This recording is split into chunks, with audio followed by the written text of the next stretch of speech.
umeinasa. Umeinasa vizuri. Mwamba amenasa katika michoro ya kinabii. Mwambie jirani yako inawezekana. Mwambie jirani yako inawezekana. Mwambie jirani yako inawezekana. Sasa unabii wa pili kuhusu nchi ya Tanzania. Leo tarehe 20 ya mwezi wa 6 mwaka 2026. Nisikie neno la Bwana kuanzia hivi leo ninapotoa unabii huu. Yoyote anayetaka kuingia Ikulu.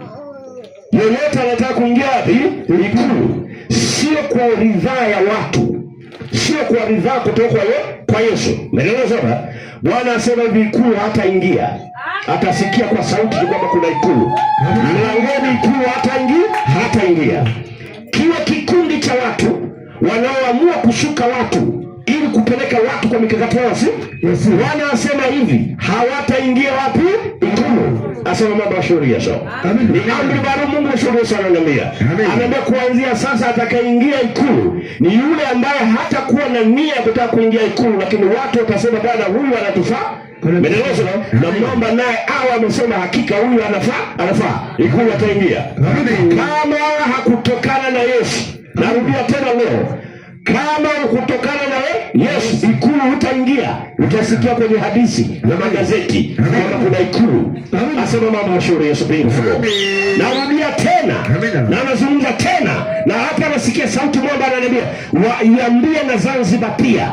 Bwana asema Zanzibar, rais wa Zanzibar ataingia kwa uchaguzi wa Bwana. Narudia tena, Zanzibar nisikie neno. Rais wa Zanzibar ataingia madarakani kwa uchaguzi wa Bwana. Yoyote au kikundi chochote kinayojipanga kutaka kumuingiza mtu kwa malengo yao ni shabaha zao za giza, Bwana asema hivi, watasikia habari ya Ikulu lakini hawataingia. Hawataikuanzia sasa na kuendelea. Mambo ya shule Yesu asema hivi, nchi hii ina kusudi maalum. Sasa hapa lazima niweke vizuri, mambo anaambia iweke vizuri ili kuelewa. Dini zenu na mitazamo yenu, imani zenu ni za kwenu, sio za Mungu. Sio za Yesu. Yesu mweka madarakani mtu pasipo kuangalia dini yake, utakutana naye huko mtaka kukutana. Umeelewa? Lakini waweza kuchaguliwa kutoka kwenye engo yoyote na kuingizwa Ikulu na Bwana. Lakini ukifika lazima uwe na adabu na Mungu mkuu anaitwa Yesu.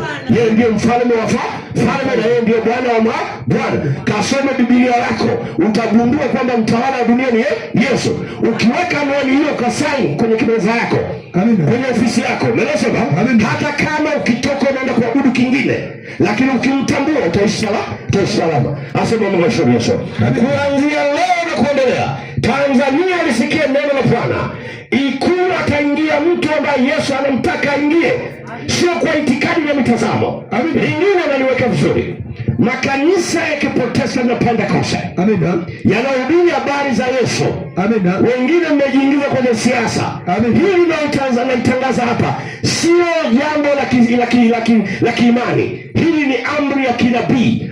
Watapita kupitia michakato ya vyama vyao, lakini Yesu atamuingiza yule ambaye yeye anamtaka na michakato yao.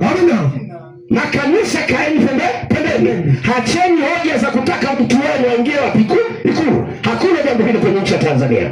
Nasema mambo ya shauri Yesu imekuwa. Shangilia mambo ya shauri Yesu imekuwa. Mwambie jirani yako imekuwa. Amina. Misha hiyo. Mwambie jirani yako imekusha. Hiyo misha hiyo. Mwambie jirani yako imeenda hiyo. Tayari hiyo.